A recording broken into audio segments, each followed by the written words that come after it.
Good morning student. Previous class I discussed about the Lee-Chatelier principle and also I discussed about the application of Lee-Chatelier principle. Now I am going to discuss about ionic equilibrium.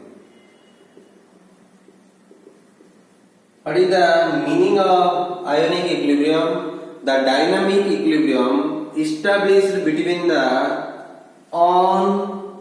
ionized molecules and the ions in the solution is known as ionic equilibrium. The dynamic equilibrium established between the ionized molecule and the ions in the solution is known as ionic equilibrium.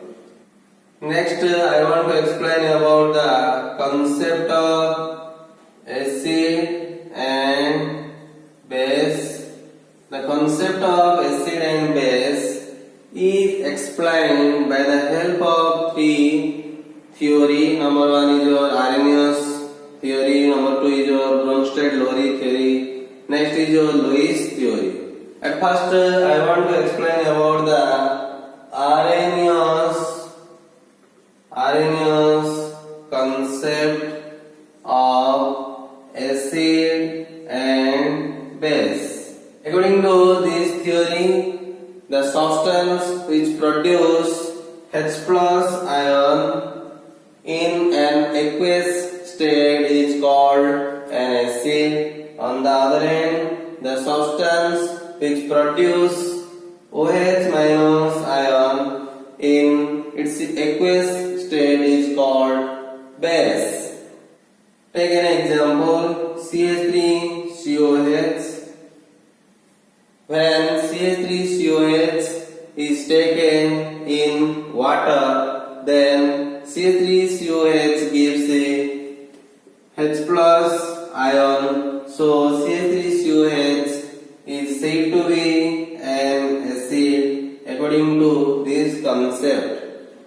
Similarly, we can think about H2SO4, HCl, etc. This substance in its aqueous state gives a H plus ion. So these substances are called acid.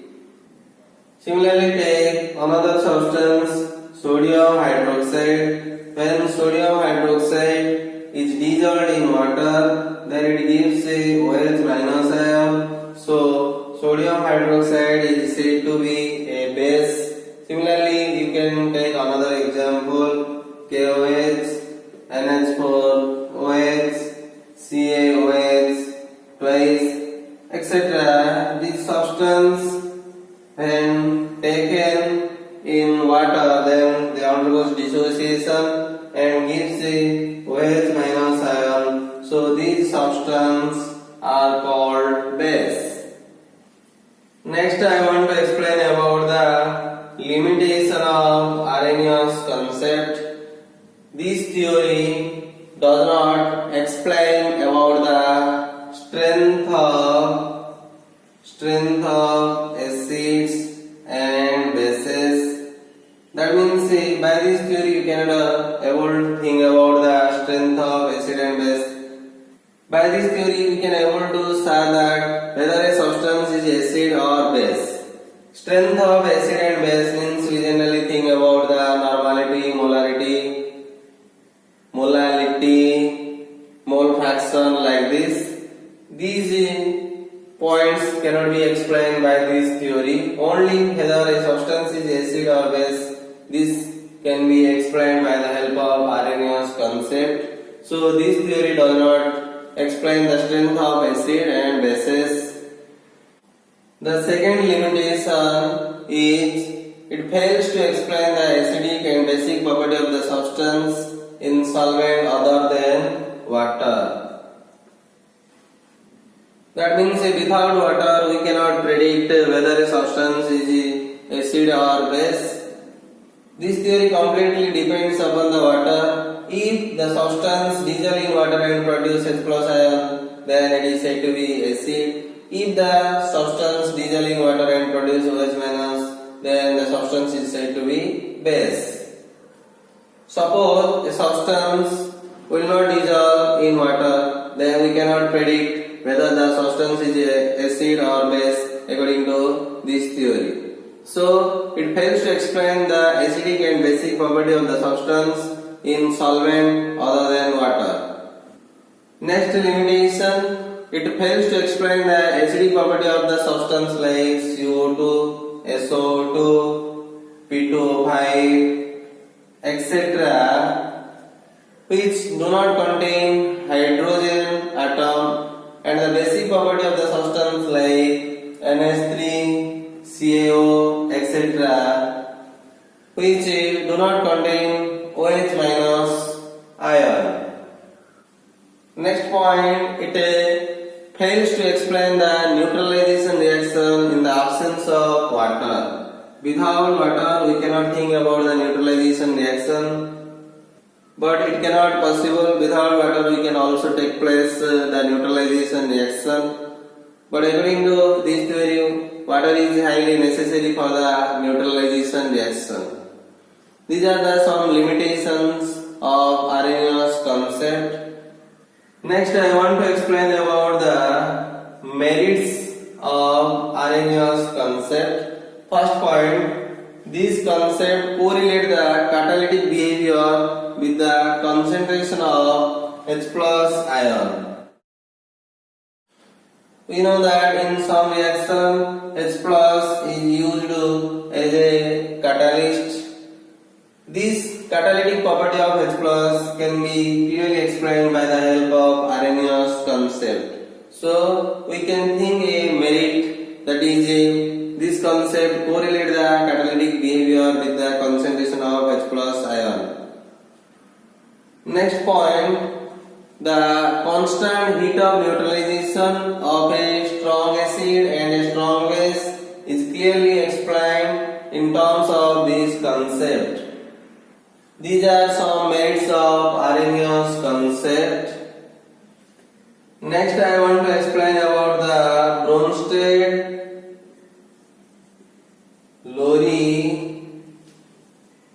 concept of acid and base.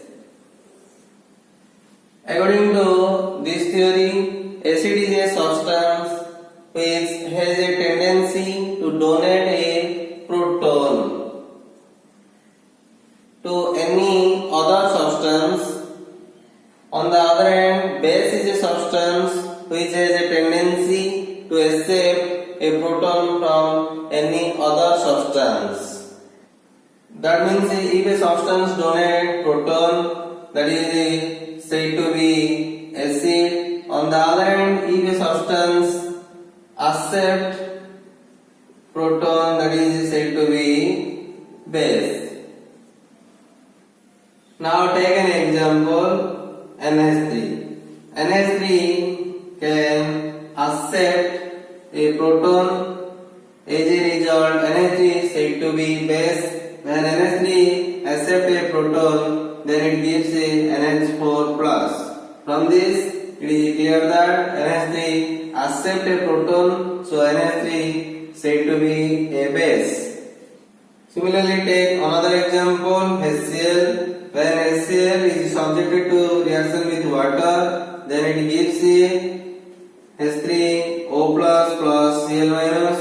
Look at that, here HCl donate a proton to water, that's why HCl is said to be an acid. From this example, it is clear that if a substance donates a proton, that is said to be acid. On the other hand, if a substance accepts proton, then the substance is said to be base. Like ammonia, you can also think about the other molecular ion. These molecular ions are NH2, Cn minus, HS minus, NO2 minus. These molecules or ion accept a proton. That's why these molecules or ions are said to be base. Like HCl, you can also think about other ions or molecules. These ions and molecules are HNO3, H2, SO4, CH3, COH, H2O, H2S, NH4 plus H2CO3. These molecules or ions are said to be acid because this substance donates a proton. Look at that, here NH3 accept a proton and converted into NH4 plus ion. On the other hand, HCl donate a proton to water and converted into Cl minus ion. Here H3O plus ion is also formed. In this case, ammonia accept a proton. In this case, HCl donate a proton. This is said to be your base, or it is also said to be Bronsted base. It is said to be acid, or it is said to be also Bronsted acid.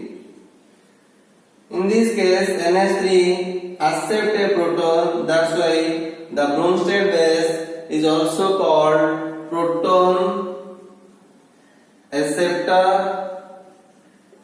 On the other hand, the Bronsted acid donate a proton. That's why the Bronsted acid also called proton donor.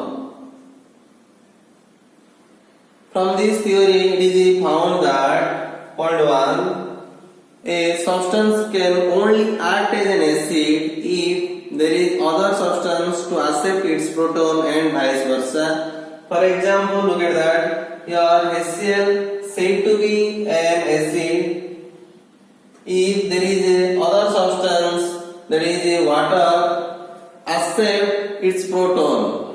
That means HCl cannot say to be acid until the proton of HCl cannot be accepted by water. When the water molecule accepts the proton of HCl, then the HCl is said to be an acid. That means it shows the acidic property when the water molecule accepts the proton of HCl.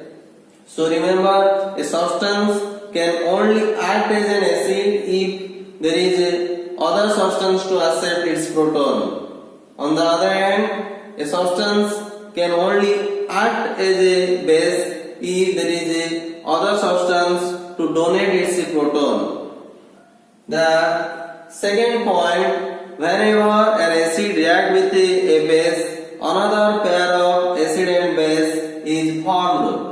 Look at that. Here HCl is said to be an acid. If you think about the water molecule, in this case the water molecule accept a proton from HCl. So according to this theory, water is said to be Bronsted base. Here HCl is said to be an acid, water is said to be Bronsted base. When they are subjected to reaction, then they generally produce H3O plus and another is your Cl minus ion. Look at that. If I will think about the Cl minus individually, then the Cl minus accept a proton and produce HCl. So here we can think that Cl minus is said to be a base. On the other hand, H3O plus can donate a proton and produce water. That's why H3O plus is said to be an acid. Look at that. Here HCl is a acid, water is a base. On the other hand, here H3O plus is an acid, Cl minus is a base. From this example, it is clear that whenever an acid react with a base, then another acid and base pair is formed.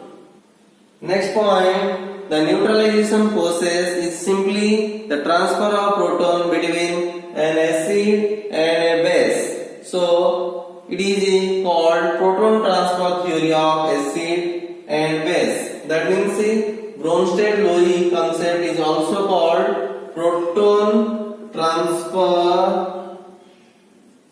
theory of acid and base. Look at that. Here a neutralization reaction takes place between HCl and water.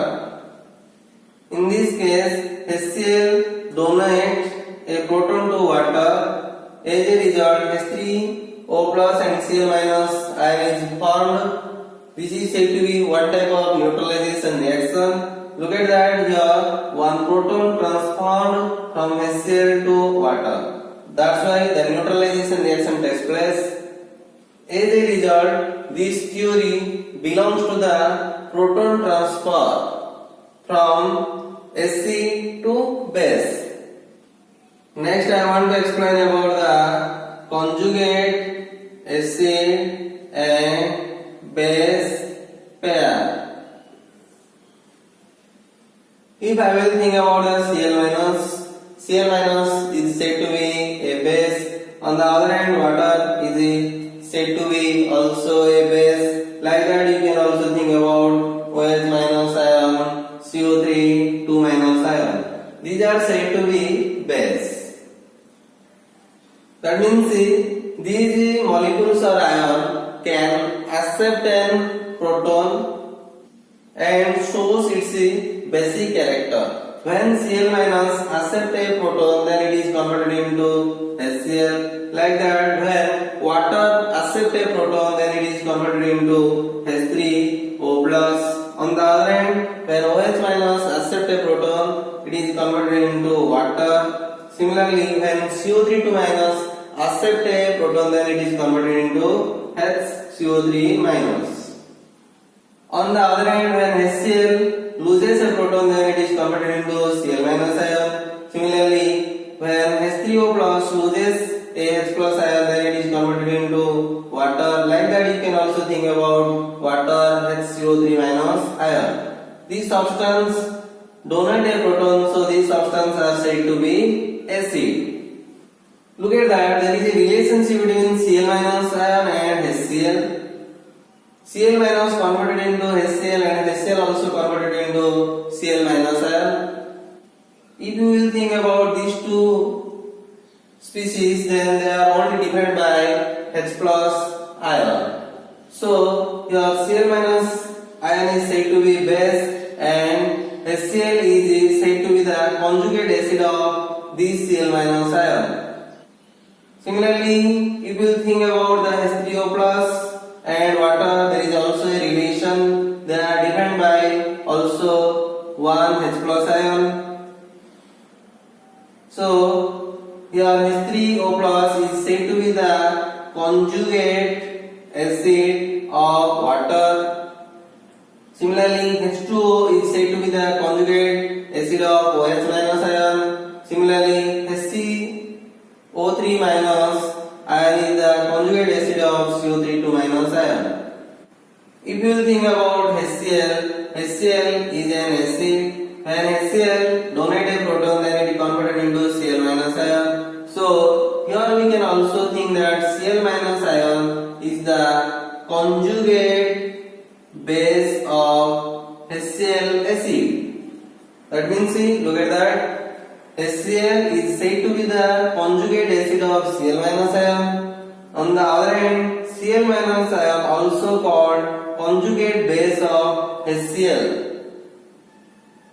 From this it is clear that when an acid leaves a proton, then it gives a conjugate base.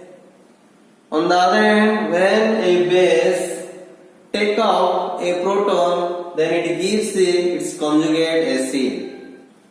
So we can write acid gives a conjugate base plus proton. On the other hand, we can also write base plus H plus gives the conjugate acid.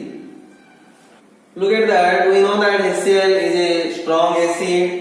That means we generally think about that Cl minus ion is a weak conjugate base. Strong acid means the acid which easily loses H plus ion. If the HCl molecule loses H plus ion easily, then it do not want to again gain the H plus ion. That's why the HCl is said to be strong acid. On the other hand, Cl minus ion have less tendency to gain the H plus ion and convert it into HCl. That's why Cl minus ion is a weak conjugate base. Remember an important point: a strong acid has a weak conjugate base, while a weak base has a strong conjugate base. On the other hand, a strong base has a weak conjugate acid, while a weak base has a strong conjugate acid. There are some substances also present which behaves both acid as well as base. Look at that, water. Water is said to be a substance which can show acidic character and also shows basic character. Such type of substance is called amphoteric substance. That means amphoteric substance are the substance which can act as an acid or act as a base. According to this theory, if a substance donates proton, then the substance is said to be acid. On the other hand, if the substance accepts a proton, then the substance is said to be base. Look at that, when water is subjected to reaction with HCl, then water can accept a proton and convert it into H3O plus ion. That's why water is said to be base. In this case, water is said to be base. Take another reaction, water plus NH3 gives a NH4 plus OH minus. In this case, water acts as an acid because in this case water loses a proton and that proton carried by NH3. Look at that, in this case water is said to be a base, in this case water is said to be an acid. That's why water shows both acidic and basic character and it is said to be an amphoteric substance. Next, I want to explain about the limitation of Bronsted-Lowry concept. First point, it fails to explain the reaction between acidic oxides such as CO2, SO2, NO2 and the basic oxides such as calcium oxide, barium oxide, magnesium oxide, etc. Take an example. Calcium oxide, when subjected to reaction with the carbon dioxide, then it gives calcium carbonate. In this reaction, carbon dioxide shows the acidic character. On the other hand, calcium shows the basic character. Look at that. In this reaction, there is no transfer of proton. That means this theory cannot explain about the acidic character of CO2 and the basic character of CO in this reaction. So it fails to explain the reaction between acidic oxide such as CO2, SO2, NO2 and the basic oxides such as CaO, BaO, MgO, etc. If you think about the substance like LCl3, FeCl3, BF3, these substance shows the acidic character. But if I will think about the Bronsted-Lowry concept, then the acidic character of LCl3, FeCl3 and BF3 cannot be explained. So, next limitation is it fails to explain the acidic character of LCl3, FeCl3, BF3, etc. These are some limitations of Bronsted-Lowry concept.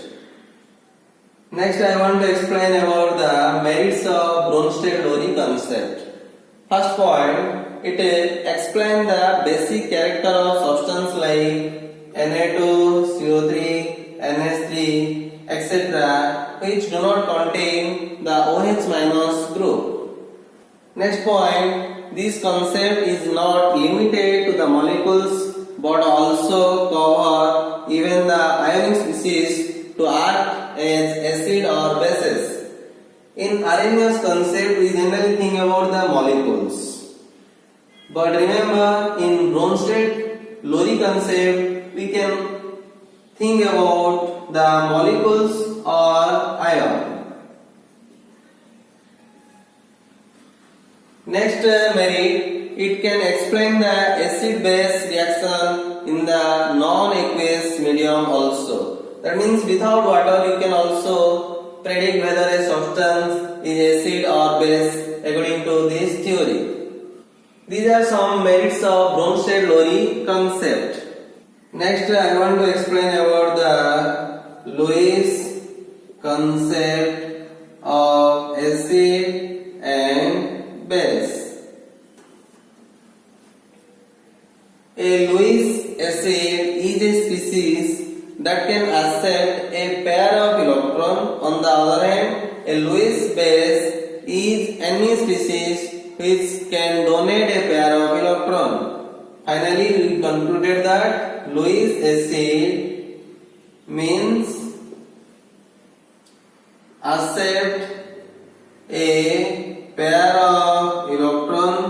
Lewis base means donate a pair of electron. Let me explain with the example Cu2 plus. Cu2 plus can accept 2 electron and convert it into Cu. So Cu2 plus is said to be a Lewis acid. Similarly, think about NH3. NH3 can donate a pair of electrons, so it is said to be a Lewis base. Finally, it is concluded that NH3 is a Lewis base because it donates electron. On the other hand, Cu2 plus is a Lewis acid because it accepts electron.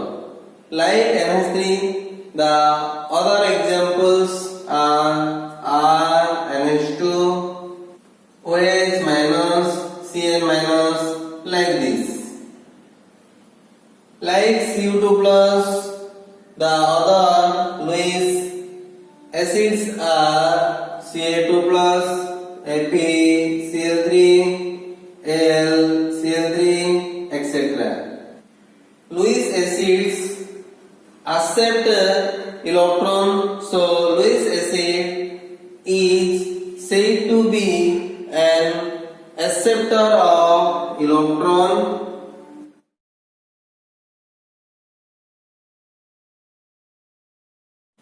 On the other hand, NH3 donate electron, so Lewis base is also said to be donor of electron pair. Donor of electron pair. Next, I want to explain about the limitation of Lewis concept of acid and base. First point, it helps to explain the strength of acid and bases. Before going to second point, take an example NH3. NH3 is said to be Lewis base because it donates electron. Suppose take another species H plus. Here NH3 have large number of electrons, so it donates the electron to the H plus ion. As a result, NH3 shows the Lewis basic character. When the nitrogen atom of NH3 donate electron to the H plus ion, then what will happen? A coordinate bond also formed between NH3 molecule and H plus ion. That means NH3 shows the Lewis basic character when it forms a coordinate bond with another species. From this example, it is clear that a coordinate bond, that is your additive bond, will be formed between two species. Among the two species, one is your Lewis base, another is your Lewis acid. When the nitrogen atom donate the electron to the H plus ion, suddenly a dative bond is formed, but actually the formation of dative bond is very slow as compared to the donation of electron from NH3 to H plus ion. That means according to this theory, a dative bond is formed between two species when one species donate an electron to other species. The limitation is the acid base reaction is very fast while the dative bond formation is very slow. So this is the limitation. Next point, it cannot explain the product of H plus ion by acid catalyzed reaction. In Arrhenius concept, we clearly explain about the catalytic behavior of H plus ion. But by this concept we cannot explain about the catalytic behavior of H plus ion. Next point, according to this theory, a dative bond is formed when acid react with the base, but there is no such bond formed when HCl react with the NaOH. Here, take a reaction HCl plus NaOH. When HCl react with the NaOH, then it gives NaCl and water. In this case there is no formation of dative bond. So this is the limitation of Lewis concept of acid and base. These are some limitations of Lewis concept of acid and base.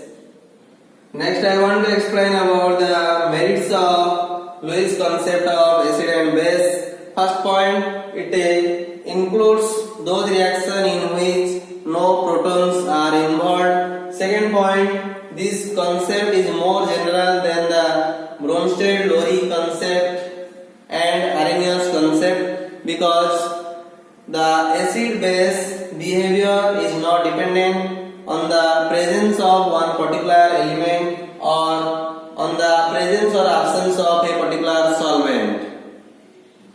Next point, it explains the basic property of metallic oxide and acidic property of non-metallic oxides.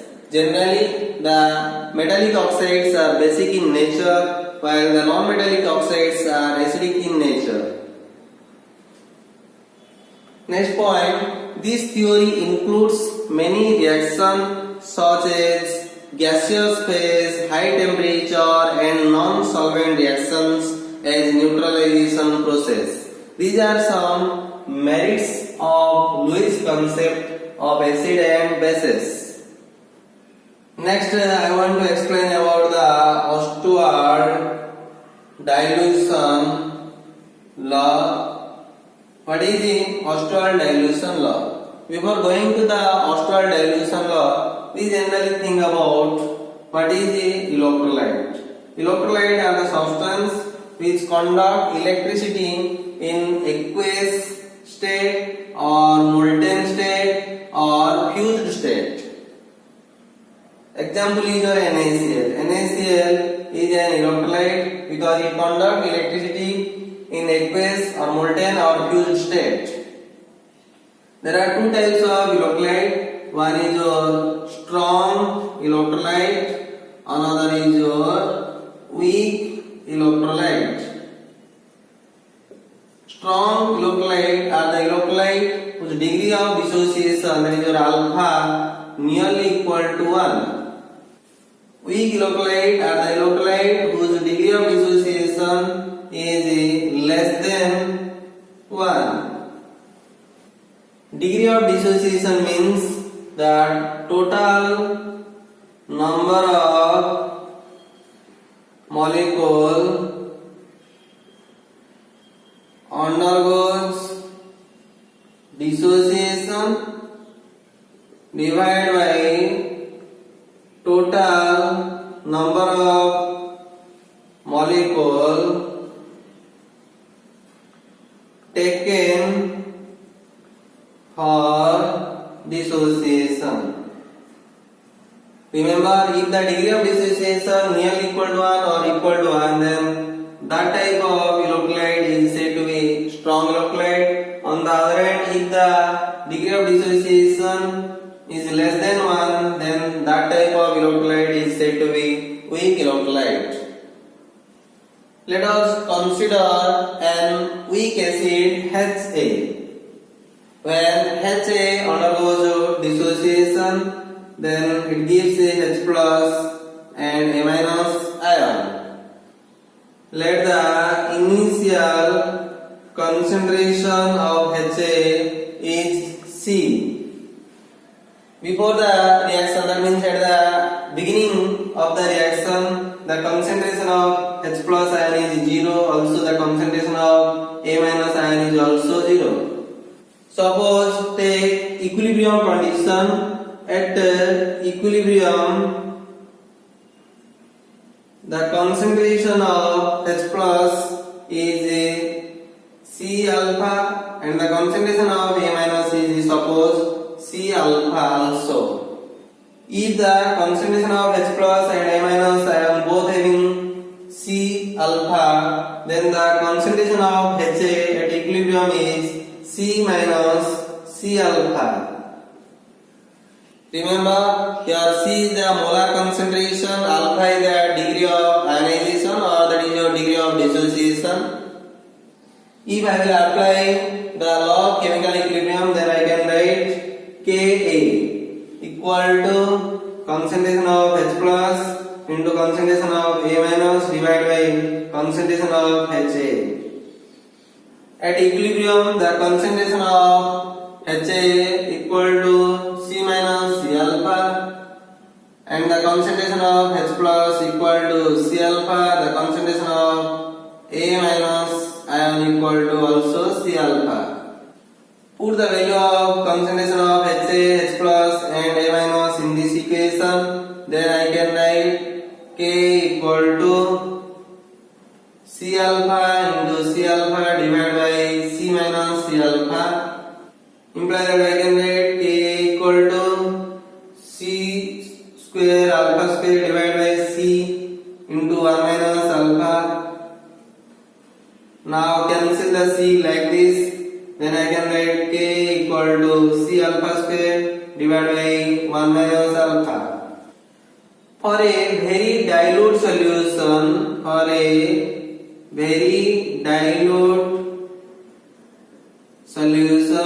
the value of alpha is very small. As a result, we can think that 1 minus alpha nearly equal to 1.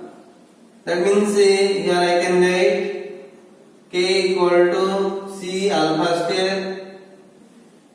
Imply that I can write alpha square equal to K by C.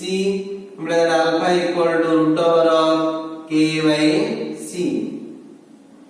We know that C equal to N by V, imply that we can write V equal to N by C. For 1 mole, I can write V equal to 1 by C. Now put the value of 1 by C here, then I can write alpha equal to root over of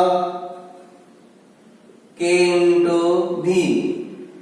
Here K is the equilibrium constant for a weak acid. Similarly, for a weak base, we can write also alpha is equal to root over of Kb by C, and also I can write alpha equal to root over of Kb into V.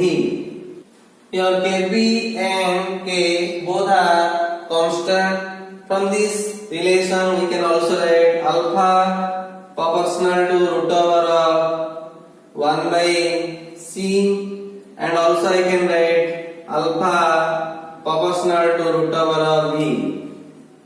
From this expression, we can conclude that the degree of ionization of an weak electrolyte is inversely proportional to the square root of molar concentration of the electrolyte, or directly proportional to the square root of volume in liter containing 1 mole of electrolyte or dilution at a given temperature. This is the statement for the Ostwald dilution law. Again I will repeat the statement of Ostwald dilution law. The degree of ionization of an weak electrolyte is the square root of molar concentration of the electrolyte or directly proportional to the square root of volume in liter containing 1 mole of electrolyte or dilution at a given temperature. This is all about for this class. Thank you. Have a nice day.